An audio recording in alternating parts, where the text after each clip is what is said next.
नमस्कार दोस्तों, मैं हूं दिनेश गौतम। नवनिर्माण एकेडमी में मैं आपका स्वागत करता हूं। मित्रों, जीके की क्लास में आज का जो टॉपिक है वो है चिपको आंदोलन। देखिए, समझते हैं चिपको आंदोलन। पहले मैं यहां पर एक डेट लिख देता हूं 1973। तो एक क्वेश्चन करेक्ट हो जाता है कि यह चिपको आंदोलन कब हुआ था। सन 1973 में हुआ था। एक दूसरा क्वेश्चन और महत्वपूर्ण बनता है कि इस आंदोलन से संबंधित व्यक्ति कौन कौन थे। तो अभी तक दो व्यक्ति अधिकतर पूछे गए हैं, सुंदर लाल बहुगुणा, दूसरे व्यक्ति थे चंडी प्रसाद भट्ट। ये दो लोग इस आंदोलन से जुड़े हुए थे। ये प्रश्न पूछे जाते रहे हैं 73 और ये दो लोग जुड़े हुए थे। अब हम बात करते हैं कि यह चर्चा में क्यों है। चिपको आंदोलन चर्चा में क्यों है, क्योंकि जो सुंदरलाल बहुगुणा जो आप नाम देख रहे हैं, जो कि भारतीय पर्यावरणवादी थे और गांधीवादी नेता थे, उनकी मृत्यु हो गई है। उन्होंने पेड़ों को काटने से रोका और पर्यावरण बचाने के लिए प्रयास किए, इसलिए यह चर्चा में है। अब बात करते हैं चिपको आंदोलन क्या है, क्या था ये चिपको आंदोलन, इसकी हम बात करते हैं। इस आंदोलन का जो मुख्य उद्देश्य था, इसके दो प्रमुख उद्देश्य थे। वृक्षों के कटान को रोकना तथा पर्यावरण पारिस्थितिकी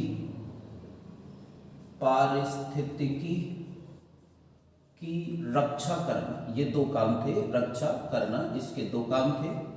यह आंदोलन 1973 में हुआ था।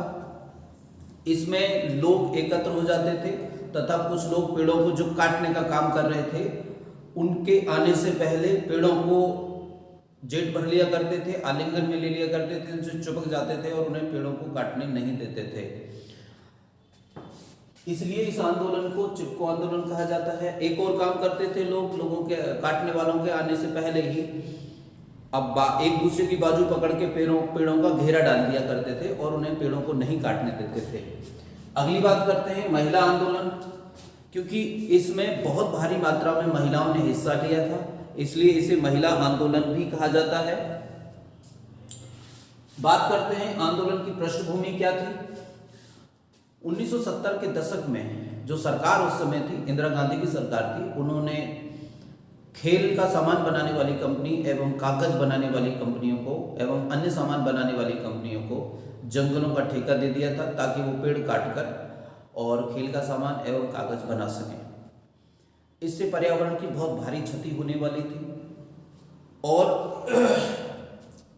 जो ग्रामीण चरवाहे थे, जो अपने पशुओं को जंगलों में ले जाते थे, ग्रामीण किसान थे, ग्रामीण गरीब लोग थे, जिनके जीवन की हड्डी थे, रीढ़ की हड्डी थे जंगल, उन लोगों को जंगलों में जाने से मना कर दिया गया।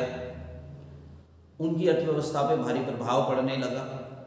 किसान अपने खेत नहीं कर पा रहे थे, चरवाहे अपने पशुओं को जंगलों में नहीं ले जा पा रहे थे, तथा कुछ ऐसे पशु जो घर पर रहते थे उन्हें चारा नहीं मिल पा रहा था, क्योंकि लोग भारी मात्रा में जंगलों से वनस्पतियों को लाते थे, घास आदि को काटकर, और उसका प्रयोग अब नहीं हो पा रहा था। जंगल में पाए जाने वाले फलों का प्रयोग भी लोग करते थे, वो अब प्राप्त नहीं हो रहे थे। इसलिए यह आंदोलन सुंदरलाल बहुगुणा, चंडी प्रसाद भट्ट तथा अन्य साथियों ने प्रारंभ किया था। आंदोलन का असर हुआ। तत्कालीन प्रधानमंत्री श्रीमती इंदिरा गांधी ने एक्शन लेते हुए 1973 में पेड़ों के कटान को रुकवा दिया और आंदोलन सफल हुआ। बात करते हैं सुंदरलाल बहुगुणा कौन थे। तो पॉइंट लिखे हैं मैंने 3।